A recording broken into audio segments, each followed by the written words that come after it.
Hi, I'm Chip Chapman, and I now live in Hurricane, Utah. I saw something today that I thought might frame this a little bit. It said, children develop cognitive skills, physical coordination, and emotional maturity through play. Well, I think the LAFMS was definitely about play, and I think we actually developed a few skills along the way. Some skills, some scars, but some smiles too. It's a really obscure, noisy group of artists making music. It slowly changed over time to become slightly less obscure, larger group of groups, but if I could distill it down to one phrase, it would probably be do-it-yourself anarchy. We played mostly for ourselves and occasionally in public. We played in abandoned buildings, theme park parking lots, sock hops and summer camp mess halls. You know, the early LAFMS experience was anything but a linear roadmap to commercial success. Well, for me, it was playing with the Potts brothers. First Rick, and then Joe joined in, and eventually Tom. Most of that play was at their parents' house, which was comfortable and conducive, and always had chocolate chip cookies and mug root beer and whatever else we needed to get inspired. So somehow the recordings that I made during high school got me into CalArts music composition program. I seriously doubt they've ever had a less qualified applicant, much less accepted student than I was. But we make good use of the facilities for the next few years until I dropped out. At which point I went to work at Cunningham Press, where we did the covers and liner notes for bikini tennis shoes. These were printed on these setup pages. The images are for a job for the Huntington Library. When they were setting up the print for each of the color runs, they would run a bunch of pages through and they'd be slightly out of whack. Like you can maybe almost see the blue showing at the top there. So all these pages, like hundreds of them, were in the trash, and we pulled them all out, and then in these blank spaces they ran them through the press again to print our group's name and the title of the record.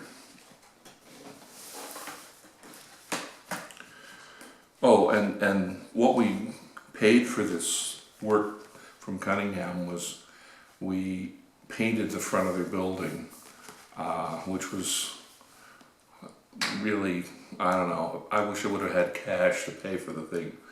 Anyways, we did a pretty bogus job. I gather the paint kind of flaked off 6 months later. They had to pay to get it professionally done. Oh well. But I'd say things changed after bikini tennis shoes. We went from being, wannabes to something. And where that something was going was anybody's guess. Rick and the Potts brothers, you could say I met through St. Gabriel High School. Joe and I worked washing dishes one summer at the Y camp So we got to know each other a lot better through that experience. Certainly we knew Tom Rashawn through Pooh record store in Pasadena, and I'm pretty sure that's how we met Dennis too. We met Ace through the big Spaghetti Works job, Frederick and Juan and Hal through the 35 South Raymond studio. We met Vetsa through Joe, because they'd been in a band together already, the Pep Boys. So, you know, it was, the social element of the LAFMS was, and is, I think, a really important part of its makeup. Which kind of segues into the secret of longevity. Sociable anarchy. No one is in charge.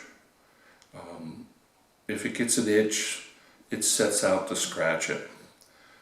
Friends of friends open doors and form new projects, and then we copy their idea for a project and do it our way.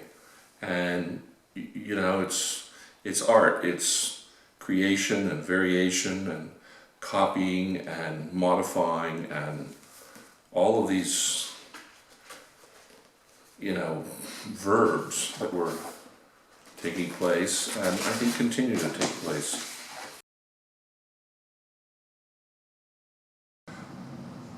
I think it's a cornerstone for understanding and appreciating the LAFMS. Our influences at the time, you know, they included the Firesign Theater, and Frank Zappa, the Bonzo Dog Doodah Band, Monty Python. I mean, lots of sophisticated and wacky humor, but also, you know, things from a generation or two before that, Looney Tunes, Warner Brothers, things that we were seeing and being exposed to that were funny, that we, you know, funny made you laugh and laugh made you feel good. So you never want to get too far away from that if you can. You know, the longer we played, the longer we worked at making the LAFMS go, the more time, energy, money, whatever resources it could suck, it sucked into itself. And there was very little to no possibilities for commercial success with what we were doing. We were doing it for ourselves, and you know, this is 20 years before the internet.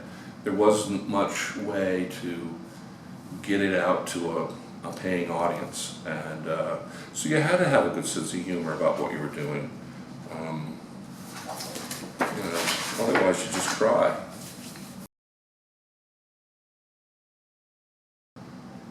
Well, I turned 60 this year, so you know, I can say it didn't keep me from reaching that milestone.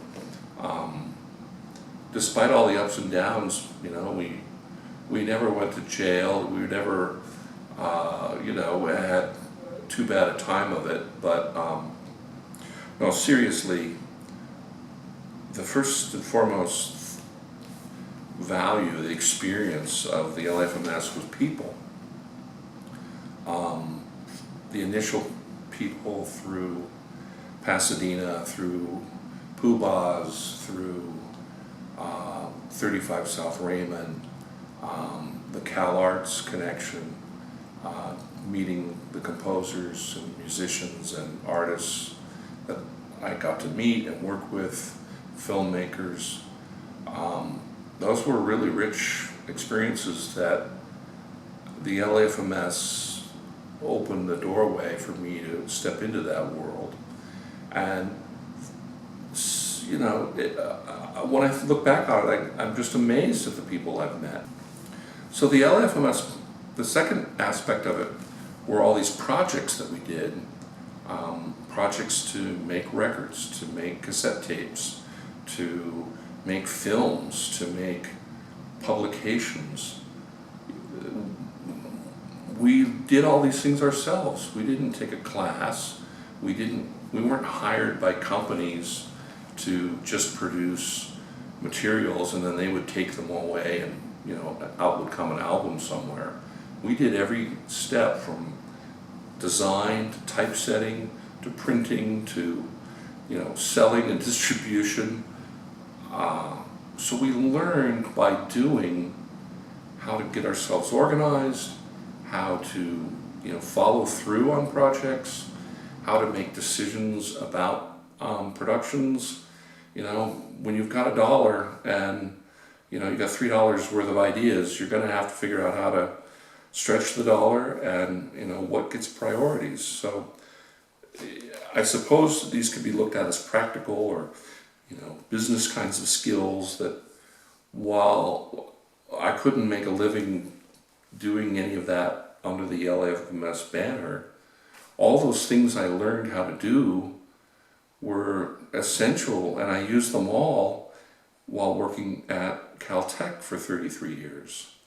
And part of it was just this, you know, not being afraid to try new things and to explore, you know, opportunities that would pop up that I didn't have the skill set for necessarily, but I could learn by doing.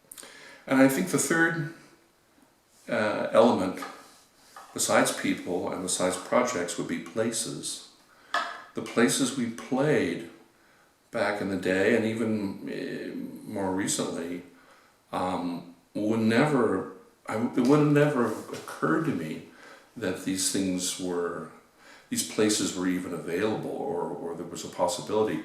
Indeed, this is where friends of friends often got us the booking to play. I mean, we played The Mask, DTLA, Lace, Century City Playhouse, and then more recently things like the Geffen Contemporary and the Getty Center, which was a real personal thrill for me, because it felt like we were finally kind of getting recognized for, you know, a lot of unrecognized labor over a long period of time, and that was really sweet. I liked it. There is one person who really deserves our gratitude and really deserves more respect and really recognition for all of his efforts and accomplishments. And that has to be Joe Potts. In my opinion, Joe has been instrumental in so many aspects of what LAFMS is able to do and continues to be doing. And personally, working with Joe it's always been fun. It's always been exciting. And I mean, I worked with Joe on projects like, you know, playing music at the YMCA camp. If Joe wasn't there, that wouldn't have happened. His art, he created a line of commercial paintings under a pseudonym, Exy Kitchen. And when he won a blue ribbon at the LA Open, the LA County Museum came calling, and he needed someone to be a front for Exy Kitchen. So he recruited me to play the role of the artist Exy Kitchen. And that was a wild ride. In and of itself, we sold a lot of paintings and installed them and really had some amazing experiences. And now, you know, 40 years later, I'm about to have my first solo show in Springdale, Utah next month, with works similar and including some of these ones that are around me that are directly inspired from Joe's Exy Kitchen paintings all those years ago. So even in my own work, the influence of those early days and the support, ongoing support from Joe, emotionally and artistically and intellectually, is bearing fresh fruit. So I hope everybody else who is in the LAFMS and loves the LAFMS, continues creating, continues making things, continues making sound and music for a long time to come. And I hope our paths cross and mix and do wonderful things again. So until then, have fun.